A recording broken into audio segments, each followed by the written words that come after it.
எல்லாருக்கும் வணக்கம். மீண்டும் மெய்ப்பொருள் காண்க தளத்திற்கு எல்லாரையும் நான் வரவேற்கிறேன். முதல்ல சர்வதேச சந்தைன்னு எடுத்துக்கிட்டோம்னா, நேத்து நைட்டு அமெரிக்க சந்தை மறுபடியும் ஒரு பவுன்ஸ் ஆயிருந்ததுங்க. ஆனா இந்த ரிசெஷன் ஃபியர் அப்படின்றது தொடருது. எக்கனாமி ஸ்லோ டவுன் ஆயிருமோ அப்படின்ற ஃபியரும் இருக்குங்க. எத வச்சு நம்ம இத சொல்றோம் அப்படின்னா, பாண்ட் யீல்டு. பாண்ட் யீல்டு கிட்டத்தட்ட 4.5% பக்கமா 4.49% ஏறிடுச்சு. இந்த ஒரு 2, 3 நாள்லயே பயங்கரமா ஏறிடுச்சுங்க பாண்ட் யீல்டு. சரி, இந்த bond yield 10 year bond yield, treasury yield ஏறுது. அதனால மார்க்கெட் குறையறதுக்கு வாய்ப்பு இருக்கு. இது என்ன பாண்ட் ஈல்டுனா என்ன அர்த்தம் அப்படின்றத பார்ப்போங்க. அதாவது பாண்ட் ட்ரெஷரிஸ் அப்படின்றது அமெரிக்கா கடன் வாங்கினதுங்க. அதாவது ட்ரெஷரிஸை வித்து அவங்க கடன் பத்திரங்கள்னு நம்ம சொல்லுவோம் இல்லையா, அதுதான். பாண்ட் ஈல்டு ஏறுது அப்படின்னா பாண்டோட பிரைஸ் அதுக்கு ஆப்போசிட் டைரக்ஷன்ல குறையும். அதாவது பாண்டோட பிரைஸ் எப்ப குறையும்? நிறைய பாண்டை வித்தாங்க அப்படின்னா பாண்டோட பிரைஸ் குறையுங்க. விற்கிறாங்கன்னா என்ன அர்த்தம்? கடன் கொடுத்தவங்க விற்கிறாங்க, எனக்கு பணம் திருப்பி கொடு அப்படின்னு சொல்லி கேட்குறாங்கன்னா என்ன அர்த்தம்? கான்ஃபிடன்ஸ் இல்லை, டாலர் மேல கான்ஃபிடன்ஸ் இல்லை, அதனால பாண்டை விற்கிறாங்க. பாண்டை விற்கிறப்ப பாண்டோட பிரைஸ் குறையுது, ஈல்டு ஆப்போசிட் டைரக்ஷன்ல ஏற ஆரம்பிக்குங்க. இதுதான் அந்த 10 இயர் ட்ரெஷரி ஈல்டு வச்சு இந்த ரிசெஷன் போயிருமோ அப்படின்ற பயத்துல நிறைய பாண்டை விற்கிறாங்க. இந்த பாண்ட் மார்க்கெட்டோட ஈல்டு ரைஸ் ஆகுது அப்படின்னா என்ன அர்த்தம்னா, அதிகமான அமௌண்ட், அதாவது கடனுக்கு அதிகமான வட்டி கொடுக்க வேண்டியிருக்குங்க. பாரோயிங் காஸ்ட் கூடுது அப்படின்னு அர்த்தம். அமெரிக்காவும் நிறைய உலகம் முழுக்க கடன் வாங்கியிருக்கிறாங்க இந்த ட்ரெஷரி பில்ஸ் மூலமா. பாண்ட் மார்க்கெட்டுக்குள்ள எப்போ போகும்? சேஃபான இன்வெஸ்ட்மெண்ட்ஸ்க்காக ஒரு ஃபிக்ஸ்டு ரிட்டர்ன் நம்மளுக்கு கன்ஃபார்மா கிடைக்கும் அப்படின்றதுக்காக பாண்ட் மார்க்கெட்டுக்குள்ள போவாங்க. இப்போ பாண்ட் மார்க்கெட்டே ஷேக்கன் ஆக ஆரம்பிச்சிருச்சு இந்த ட்ரம்ப் அவர்களுடைய டாரிஃப்னால. ஜேபி மார்கன் என்ன சொல்றாங்க? ரிசெஷனுக்கு 60% வாய்ப்புகள் இருக்கு அப்படின்னு சொல்றாங்க. அதே மாதிரி மோர்கன் ஸ்டான்லி என்ன சொல்றாங்க? இந்த சைனா கூட இருக்கிற டாரிஃபா இருக்கும் மற்ற நாடுகளுக்கெல்லாம் ரெசிப்ரோக்கல் டாரிஃபை பாஸ் பண்ணி வச்சிருக்காரு. 10% baseline tariff, then auto, steel, அலுமினியம்க்கு 25%. பட் சைனா மறுபடியும் என்ன பண்ணிட்டாங்க? ஒரு 125% கூட்டிட்டாங்க யூஎஸ்ல இருந்து வர்ற இம்போர்ட்க்கு. ஸோ இவங்க 2 பேரும் மோதிக்கிறது இந்த developing Nations, Thailand, Vietnam, India, இவங்க எல்லாம் பயங்கரமா பாதிக்கும், இந்த சந்தையெல்லாம் பாதிக்கப்படும் அப்படின்னு சொல்லி ஒரு காஷன் கொடுக்குறாங்க. ஸோ டாலர் வீக்கன் ஆயிருக்கு, ரிசெஷன் ஃபியர் அதிகமாயிருக்கு, ஈக்விட்டில இருந்து பணம் நிறைய வெளில போகுது.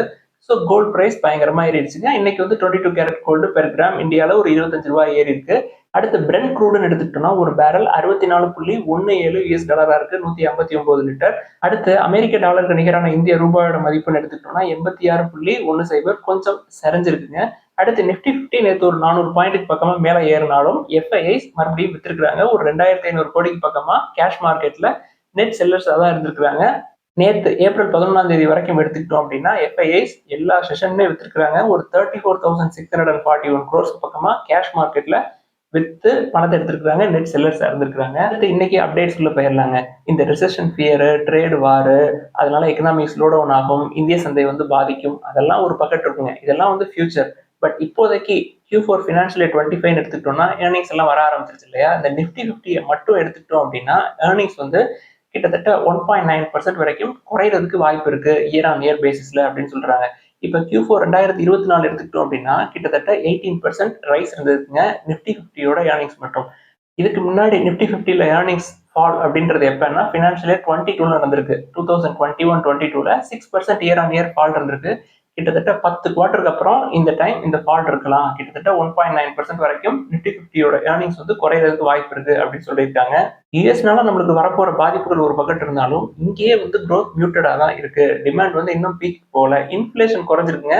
பட் அதனால ஸ்பெண்டிங் கூடியிருக்கா அப்படின்னா கூடல அப்படின்றத இந்த ஏர்னிங்ஸ் உறுதிப்படுத்தும். ஸோ வெயிட் பண்ணி பார்ப்போம். அடுத்து ஃபாரின் இன்ஸ்டிடியூஷனல் இன்வெஸ்டர்ஸ் மார்ச் மாசத்துல 2வது பகுதியில் கிட்டத்தட்ட $3.6 பில்லியன் ஒர்த் ஆஃப் ஷேர்ஸ் வாங்கியிருக்கிறாங்க. எந்தெந்த செக்டர்ல வாங்கியிருக்காங்க அப்படின்னா பேங்கிங், ஃபினான்ஸ், இன்சூரன்ஸ், டெலிகாம், தென் மெட்டல்ஸ், இந்த ஸ்டாக்ஸ்ல எல்லாம் பயங்கரமா இன்வெஸ்ட் பண்ணிருக்காங்க. இல்ல பேங்கிங், ஃபினான்ஷியல் சர்வீசஸ், இன்சூரன்ஸ் எடுத்துக்கிட்டோம்னா $1.7 பில்லியன் இன்வெஸ்ட் பண்ணிருக்காங்க. டெலிகாம்ல $360 மில்லியன், தென் மெட்டல்ஸ்ல $219 மில்லியன். ஸோ இதுல எல்லாம் இவங்க என்ட்ரு ஆயிருக்காங்கன்னா ஒரு சில விஷயங்களை விட்டு வெளில போயிருப்பாங்க. ஸோ எந்தெந்த செக்டர்ல எஃப்ஐஎஸ் வெளில போயிருக்காங்க அப்படின்னா IT, FMCG, oil and gas, auto, இதுல எல்லாம் வித்துட்டு போயிருக்காங்க. ஐடியை பொறுத்த வரைக்கும் $973 மில்லியன் ஒர்த் ஆஃப் ஷேர்ஸ் வித்துருக்காங்க. எஃப்எம்சிஜில $643 மில்லியன், ஆயில் அண்ட் கேஸ்ல $397 மில்லியன், தென் ஆட்டோல $327 மில்லியன். இதுல எல்லாம் நெட் செல்லர்ஸா இருந்திருக்காங்க. இந்திய சந்தையை பொறுத்த வரைக்கும் எஃப்ஐஎஸோட ஹோல்டிங்ஸ் எடுத்துட்டீங்கன்னா 60% auto, IT, FMCG, oil and gas, pharma, இதுல தாங்க இருக்கு. ஸோ எஃப்ஐஎஸ் என்ன பண்றாங்க அப்படிங்கிறத புரிஞ்சுக்கணும். எந்த செக்டார் வேல்யூவேஷன் நல்லா இருக்கோ அந்த செக்டாருக்குள்ள என்டர் ஆயிருக்காங்க. ஒரு 6 மாசத்துக்கு முன்னாடி பேங்கிங், ஃபினான்ஷியல் சர்வீசஸ்ல இருந்து பயங்கரமா வித்திருந்தாங்க. அடுத்து அசோசியேஷன் ஆஃப் மியூச்சுவல் ஃபண்ட்ஸ் என்ன சொல்றாங்க, இந்த ஈக்விட்டி மியூச்சுவல் ஃபண்ட் இருக்கு இல்லையா, அது வந்து கிட்டத்தட்ட 11 மந்த்ஸ் லோல இருக்குது அப்படின்னு சொல்றாங்க. தென் எஸ்ஐபி சிஸ்டமேட்டிக் இன்வெஸ்ட்மெண்ட் பிளான் அப்படின்றது 4 மந்த் லோல இருக்கு. ஈக்விட்டி மியூச்சுவல் ஃபண்ட் இன்ஃப்ளோ அப்படின்னு எடுத்துக்கிட்டோம்னா மார்ச் மாசத்துல 14% குறைஞ்சிருக்கு அப்படின்னு சொல்றாங்க. ஆன் த அதர் ஹேண்ட் இந்த ஃபிளெக்ஸி கேப் ஃபண்ட் இருக்கு இல்லையா, அதுக்கு இன்ஃப்ளோ நிறைய கூடியிருக்கு அப்படின்னு சொல்றாங்க. ஃபினான்ஷியல் 25 எடுத்துக்கிட்டோம் அப்படின்னா ஈக்விட்டி ஓரியன்டட் மியூச்சுவல் ஃபண்ட்ல நெட் இன்ஃப்ளோ அப்படின்னு பார்த்தோம்னா கிட்டத்தட்ட 4.17 லட்சம் கோடி நம்ம ரீட்டைல் இன்வெஸ்டர்ஸ் எல்லாம் மியூச்சுவல் ஃபண்ட்ல பணம் கொடுத்து ஈக்விட்டிஸ் வாங்க சொல்லியிருக்கிறோம். ஃபினான்ஷியல் 24 கம்பேர் பண்ணோம் அப்படின்னா இந்த வேல்யூ 1.84 லேக் க்ரோர்ஸா இருந்திருக்குங்க. ஸோ எவ்வளவு தூரம் நம்ம பணத்தை உள்ள போட்டோம், எவ்வளவு தூரம் எடுத்துட்டு வெளில போயிருக்காங்க எஃப்ஐஎஸ் அப்படின்றத நம்ம பார்த்துக்கலாம். மார்ச்சை பொறுத்த வரைக்கும் மியூச்சுவல் ஃபண்ட் அவுட்ஃப்ளோ அப்படின்றது 1.4 லேக் க்ரோர்ஸா இருந்திருக்குங்க. பிப்ரவரியில 40,000 க்ரோர்ஸ் இன்ஃப்ளோ இருந்திருக்குது. அடுத்து கல்ஃப் ஆயில் லூப்ரிகன்ட்ல ஒரு அப்டேட்ங்க. கம்பெனியோட எம்டி சிஇஓ ரவி சாவ்லா அவர்கள் என்ன சொல்றாங்க, நாங்க இந்த இவி சார்ஜர் பிசினஸ் எங்களோட மார்க்கெட் ஷேரை 10% வரைக்கும் கூட்டுவோம், ஒரு 500 கோடி ரூபாய் வரைக்கும் இன்வெஸ்ட் பண்ணுவோம். ஏற்கனவே ஒரு 150 கோடி ரூபாய் இந்த வெர்டிகல்ல இன்வெஸ்ட் பண்ணிருக்காங்க. 3 அக்விசேஷன்ஸ் பண்ணிருக்காங்க. இந்திரா ரினியூவபிள் டெக்ஸ், டெக் ப்ரஸ்பெக்ட் சாஃப்ட், தென் டெக்ஸார் டிரான்ஸ்மிஷன் அப்படின்னு சொல்லிட்டு இந்த அக்விசேஷன் மூலமா இந்த பிசினஸை ஃபர்தரா ஸ்ட்ரென்தன் பண்ணுவோம். இந்த இவி சார்ஜர் பிசினஸை பொறுத்த வரைக்கும் எங்களோட மார்க்கெட் ஷேரை 8 to 10% நாங்க பிடிப்போம், அதுதான் எங்க டார்கெட் அப்படின்னு சொல்லியிருக்காங்க. கம்பெனி நம்ம பெரும்பாலும் இந்த ஆயில் லூப்ரிகன்ட் சைடு நம்ம போறதில்ல. பட் ஏற்கனவே நீங்க வச்சிருந்தீங்கன்னா இந்த பிசினஸோட என்ட்ரி அப்படின்றது இந்த கம்பெனிக்கு ஒரு குட் நியூஸ் தான். பி இப்பயும் 15ல தான் இருக்கு. அடுத்து தமிழ்நாடு மெர்கன்டைல் பேங்க்ல ஒரு அப்டேட்டுங்க. கம்பெனியோட பிசினஸ் பாத்தீங்கன்னா கிட்டத்தட்ட 1 லட்சம் கோடிக்கு பக்கமா தொட்டுருச்சுங்க. இயர் ஆன் இயர் க்ரோத் அப்படின்னு பார்த்தோம்னா டோட்டல் பிசினஸ்ல 9.58% கூடி இருக்காங்க இயர் ஆன் இயர்.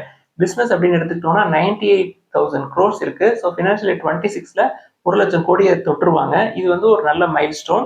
கம்பெனியோட வேல்யூஷன்ஸ் பாத்தீங்கன்னா இப்பயும் நல்லா இருக்குங்க. பிரைஸ் டு புக் 0.79, பிஇ 6 பக்கமா இருக்கு. கேபிட்டல் அடிக்வசி ரேஷியோ பொறுத்த வரைக்கும் ரொம்ப ரொம்ப ஸ்ட்ராங் 29ல இருக்குங்க. நம்மள்ட்ட இருக்க லிஸ்ட்லயே இதுதான் ரொம்ப ரொம்ப ஸ்ட்ராங்கான கேபிட்டல் அடிக்வசி ரேஷியோ இருக்கிற பேங்க். அடுத்து ஏத்தர் எனர்ஜில ஒரு அப்டேட்டுங்க. கம்பெனி வந்து இந்த மாச கடைசியில அதாவது 23 ஏப்ரல் அந்த தேதிகள்ல ஐபிஓ வந்து லான்ச் பண்ணுவாங்க அப்படின்ற மாதிரி தெரியுது. பிரைஸ் பேண்ட் வந்து 310ல இருந்து 330 வரைக்கும் இருக்கும் அப்படின்னு சொல்றாங்க. ஃப்ரெஷ் இஷ்யூஸ் இருக்குங்க 3100 கோடி ரூபாய்க்கு. Then offer for sale 2.2 crore shares வந்து விற்கிறாங்க. ஹீரோ மோட்டோகார்ப் பொறுத்த வரைக்கும் ஓஎஃப்எஸ்ல பார்ட்டிசிபேட் பண்ணல அப்படின்னு சொல்லிட்டாங்க. ஏத்தர் எனர்ஜி இந்த ஐபிஓக்கு போறதுக்கு என்ன காரணம் அப்படின்னா அவங்களோட பிசினஸ் வந்து எக்ஸ்பேண்ட் பண்றதுக்கு, தென் ப்ரொடக்ஷன் கெப்பாசிட்டியை கூட்டுறதுக்கு, தென் சார்ஜிங் இன்ஃப்ராஸ்ட்ரக்சரை டெவலப் பண்றதுங்க. அதாவது அவங்க ஏத்தர் கிரிட் அப்படின்னு வச்சிருக்காங்க. ஸோ சார்ஜிங் இன்ஃப்ராவை ஃபர்தரா அவங்க டெவலப் பண்ணுவாங்க அக்ரெசிவா. ஹீரோ மோட்டர் கிராப் நம்மள்ட்ட ஏற்கனவே இருக்கு. ஸோ ஹீரோ மோட்டர் கிராப் வச்சிருக்கவங்களுக்கு ஏதாவது ஷேர் ஹோல்டர்ஸ் கோட்டால கிடைக்குதா அப்படின்றத பார்ப்போம். அடுத்து ஒரு சில கேள்விகள்லாம் கேட்டிருக்காங்க, அதெல்லாம் பார்ப்போம். ஃபர்ஸ்ட் டிசிபி பேங்க், அது வந்து வேல்யூவேஷன் நல்லா இருக்கு, ஆனா ஏன் லிஸ்ட்ல இல்லை அப்படின்ற கேள்விகள் இருந்தது. வேல்யூவேஷன் பார்த்தோம்னா பிரைஸ் டு புக் 0.7 தான் இருக்கு, பிஇ 6ல இருக்கு. பட் மற்ற ஸ்மால் சைஸ்டு பேங்க் எடுத்துக்கிட்டோம்னா இதுக்கு கேபிட்டல் அடிக்வசி ரேஷியோ ரொம்ப கம்மியா இருக்கு. இப்போ டிஎம்பி எடுத்துக்கிட்டோம்னு வச்சுக்கோங்களேன், கேபிட்டல் அடிக்வசி ரேஷியோ 29. இப்போ டிசிபி பேங்க் 16 தான் இருக்கு. அதனாலதான் நம்ம ஏற்கனவே நிறைய பேங்கிங் செக்டார் வச்சிருக்கோம், அதனால இதை எதுக்கு உள்ள வச்சுக்கிட்டு அப்படின்னு தாங்க விட்டுட்டோம். கேபிட்டல் அடிக்வசி ரேஷியோவை பார்த்து தான் இதை வந்து உள்ள சேர்க்கல. என்னை பொறுத்த வரைக்கும் எஸ்ஐபி எடுத்துக்கிட்டோம் அப்படின்னா 20 capital adequacy ratio, Karnataka bank 18, TMP வந்து 29. அடுத்த ஒரு நண்பர் என்ன கேட்டிருக்கிறாரு, ஃபினான்ஷியல் 25ல என்னோட லாங் டேர்ம் கேபிட்டல் கெயின் அப்படின்னு பார்த்தா ஒரு 50,000 ரூபாய். லாங் டேர்ம் கேபிட்டல் கெயின்ல லாஸ் இருக்கு, 30,000 rupees லாஸ் இருக்கு. ஸோ இதுல நெட் அப்படின்னு எடுத்துக்கிட்டோம்னா ப்ராஃபிட் வந்து 20,000 இருக்கு. நான் வந்து இந்த எக்ஸப்ஷன் 1.25 lakhs எக்ஸப்ஷன் இருக்கு லாங் டேர்ம் கேபிட்டல் கெயினை பொறுத்த வரைக்கும். இதுல நான் 1.25ல 20,000 மட்டும் எடுத்துக்கிட்டு மிச்சம் உள்ள 1.05 நான் நெக்ஸ்ட் இயர்க்கு ரோல் அவுட் பண்ணலாமா இந்த எக்ஸப்ஷன் லிமிட் அப்படின்னு சொல்லி கேட்கிறாருங்க. அந்த பாசிபிலிட்டி எல்லாம் கிடையாது. ஒரு வருஷத்துக்கு உங்களுக்கு எக்ஸம்ஷன் 1.25, அதை வந்து நீங்க யூஸ் பண்ணல அப்படின்னா அது அடுத்த வருஷத்துக்கு ரோல் அவுட் பண்ண முடியாது. அடுத்த ஒரு நண்பர் என்ன கேட்கிறாரு, மார்க்கெட் வந்து நல்லா ஏறுறப்ப நான் வந்து ஷேர்ஸை விற்கலாம், மார்க்கெட் வந்து குறையிறப்ப நான் வந்து ஷேர்ஸை மறுபடியும் வாங்கலாமா, இது வந்து என்னோட டோட்டல் லாஸை குறைக்கிறதுக்கு யூஸ் ஆகுமே அப்படின்னு சொல்லி கேட்கிறாரு. அந்த மாதிரி நம்ம எதுக்குமே ரெக்கமெண்ட் பண்றதே இல்லைங்க. நம்மளை பொறுத்த வரைக்கும் இன்வெஸ்ட்மெண்ட்ல லோயஸ்ட் பாயிண்ட்ல பிடிக்கிறோம், டிஃபென்சிவா பிளே பண்றோம். உங்களுக்கு லாஸே இருக்கக்கூடாது அப்படின்னு தான் நினைக்கிறோம். லாஸை குறைக்கணும் அப்படின்னு சொல்லலைங்க, லாஸே நம்மளுக்கு வேணாம் அப்படின்னு தான் சொல்றோம். அடுத்து தங்கமயில் ஜுவல்லர்ஸ் வந்து நம்ம கன்சிடர் பண்ணலாமா அப்படின்னு சொல்லி கேட்டிருக்காங்க. நம்ம வந்து வெயிட் பண்ணணும், வேல்யூவேஷன்ஸ் இப்போ ரொம்ப அதிகமா இருக்கு. அடுத்து ஹெச்எஸ்எல் இன்ஃபோசிஸ்டம் எப்படி சார், அது ஏன் ஏறவே மாட்டேங்குது அப்படின்னு சொல்லி கேட்டிருக்காங்க. அதுக்கு வேல்யூவேஷனே இல்லைங்க. நான் 2018ல இருந்து அதை வாட்ச் பண்ணிட்டு இருக்கேன். தொடர்ந்து அதோட சேல்ஸ் அப்படின்றது குறைஞ்சிட்டே இருக்கு, வேல்யூவேஷன் சரியில்லை, ரெவன்யூ குறையுது. ஸோ அந்த சைடு நம்ம போக வேணாம். அடுத்த ஹிண்டால்கோ நிறுவனம் பத்தி கேட்டிருக்காங்க. வேல்யூவேஷன் நல்லா இருக்கு, பிரைஸ் டு புக் 1.5க்கு கீழே இருக்கு, பிஇயும் நல்ல வேல்யூவேஷன் 10க்கு பக்கமா இருக்கு. டெட் டு ஈக்விட்டின்னு எடுத்துக்கிட்டாலும் ஜேஎஸ்டபிள்யூ ஸ்டீல், டாடா ஸ்டீலை கம்பேர் பண்றப்ப டெட் டு ஈக்விட்டி கம்மியா தாங்க இருக்கு. நான் தான் அந்த சைட் போறது இல்லை, நல்ல வேல்யூவேஷன்ல தான் இருக்கு. நீங்க கன்சிடர் பண்ணணும் அப்படின்னா கன்சிடர் பண்ணலாம். அடுத்து இந்தியன் ஓவர்சீஸ் பேங்கை கன்சிடர் பண்ணலாமா அப்படின்னு சொல்லி கேட்டிருக்காங்க. நம்ம பல தடவை சொல்லியிருக்கோங்க, இந்தியன் ஓவர்சீஸ் பேங்க் அது போக இன்னொரு 2-3 பேங்க்ல ப்ரமோட்டர்ஸோட ஹோல்டிங் வந்து 90%க்கு மேல இருக்கு. கண்டிப்பா அதை வந்து 75% குறைப்பாங்க. நல்ல வேல்யூவேஷன்ல, அதாவது அது பிரைஸ் நல்லா ஏறினதுக்கு அப்புறம் தான் விற்பாங்க அப்படின்னு சொன்னோம். இப்ப இந்த ஷேர் பிரைஸ் பாத்தீங்க அப்படின்னா ஒரு வருஷத்துக்கு முன்னாடி கிட்டத்தட்ட 70, 80 ரூபா வரைக்கும் போச்சுன்னு நினைக்கிறேங்க. அப்ப ப்ரமோட்டர்ஸோட ஹோல்டிங் பாத்தீங்கன்னா 96.38% இருக்கு. அங்க இருந்து குவார்டர் பை குவார்டர் கொஞ்சம் கொஞ்சமா வித்து இப்ப 94.61% வச்சிருக்காங்க. ஒவ்வொரு குவார்டரும் வித்திருக்காங்க. ஹையர் வேல்யூவேஷன்ல வித்திருக்காங்க. பி வந்து 21ல இருக்கு. பேங்கிங் செக்டார்ல செக்டரல் பிஇ விட அதிகமா இருக்கு. இப்பயும் ஓவர் வேல்யூடு தான். பிரைஸ் டு புக் 2.35 இருக்கு.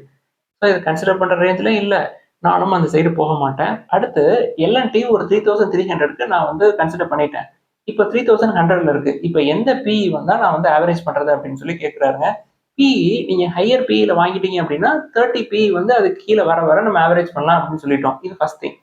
தென் இன்னொரு விஷயம் இருக்குங்க. ஒவ்வொரு தடவையும் அந்த ஷேர் பிரைஸ் வந்து ஒரு 4%, 5% நீங்க வாங்குனதுல இருந்து ஒரு 3% குறையுது அப்படின்னா, அப்ப கொஞ்சம் கன்சிடர் பண்ணலாம். அதுக்கப்புறம் ஃபர்தரா உங்களோட ஆவரேஜ் ஷேர் பிரைஸ்க்கும், கரண்ட் ஷேர் பிரைஸ்க்கும் ஒரு 5% மேல டிஃபரன்ஸ் வர்றப்பெல்லாம் நீங்க ஆவரேஜ் பண்ணலாம். அதாவது பிஇ 30 வந்ததுக்கு அப்புறம். அடுத்து ஷேர் இந்தியா செக்யூரிட்டீஸ் அப்படின்ற நிறுவனம் வந்து நல்ல வேல்யூவேஷன்ல இருக்கே சார் அப்படின்னு சொல்லி கேட்டிருக்காங்க. நான் ஏற்கனவே இதை சொல்லிட்டேங்க. இந்த புரோக்கரேஜ் கம்பெனிஸும் இந்த பேங்க்கும் மோதல்ல இருக்கிறாங்க இன்டைரக்டா. 2 பேருக்குமே பயங்கரமான போட்டி நிலவுது. இதுக்கு மத்தியில நம்ம போய் நல்ல வேல்யூவேஷன் அப்படின்னு சொல்லிட்டு உள்ள விழுந்துட வேணாம். நம்ம ஏஞ்சல் ஒண்ணுக்கே இதைத்தான் சொன்னோம். இந்த ஷேர் இந்தியா செக்யூரிட்டிஸ்க்கும் அது விதிவிலக்கு இல்லைங்க. அடுத்து மல்டி பேக்கர் ஸ்டாக்ஸ் வந்து சொல்லுங்க சார் அப்படின்னு கேட்டிருக்காங்க. மல்டி பேக்கர் எது ஆகும் அப்படின்றது யாராலையுமே கண்டுபிடிக்க முடியாதுங்க என்னைய பொறுத்த வரைக்கும். நல்ல லோயர் வேல்யூவேஷன்ல வாங்கணும், க்ரோத் ப்ராஸ்பெக்ட்ஸ் உள்ள கம்பெனியா வாங்கணும், நல்ல ப்ரொமோட்டர்ஸ் இருக்கிறாங்க அப்படின்னா அது கண்டிப்பா அப்ரிஷியேட் ஆகும் அப்படின்றது மட்டும்தாங்க எனக்கு தெரியும்.